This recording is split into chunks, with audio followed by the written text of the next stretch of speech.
Freelay LVT from National Custom can be installed over existing concrete, VCT, terrazzo, marble, ceramic, sheet vinyl, wood, or other flat, well-secured products.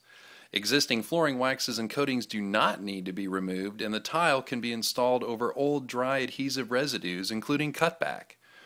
This product can be installed over concrete slabs with up to 8 pounds of moisture.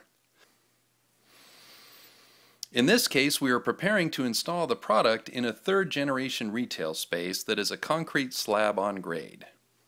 The first step is to prepare the surface. Scrape down all rough spots and ridges. Hand scrape any active adhesive residue.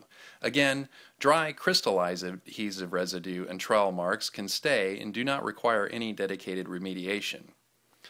Do a thorough scrape around the perimeter. Do any necessary floor patch and leveling of severe areas. If installing over ceramic with grout, the installer will need to float the grouted areas to make them level with ceramic.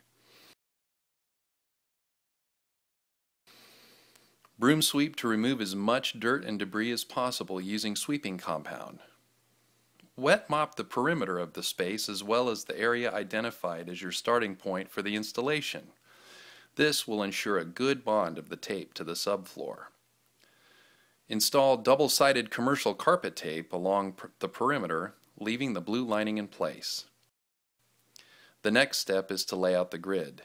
Measure out roughly 3 or 4 planks from either office door, depending on the layout assigned by the project manager. Use a straight edge or laser to establish a straight line.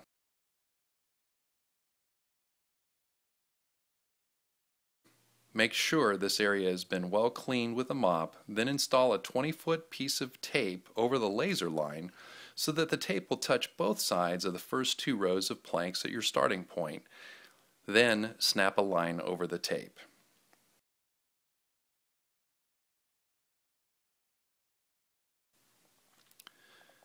In a pyramid fashion, install freelay planks tightly against each other. Reference the attached image to randomly install 2 to 4 foot pieces of tape perpendicular to the direction of the tiles.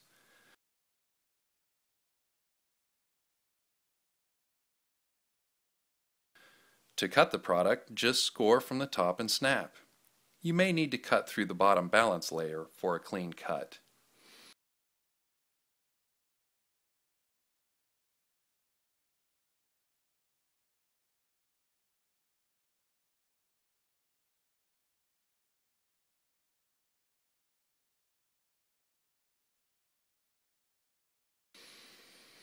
If you notice any rough areas that may require additional scraping or patching, please stop and prep those areas.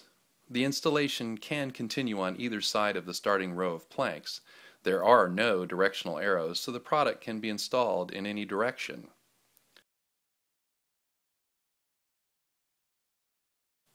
Complete the installation and damp mop to clean all dust and debris. Visually review the flooring for any areas where seams may be visible due to subfloor conditions.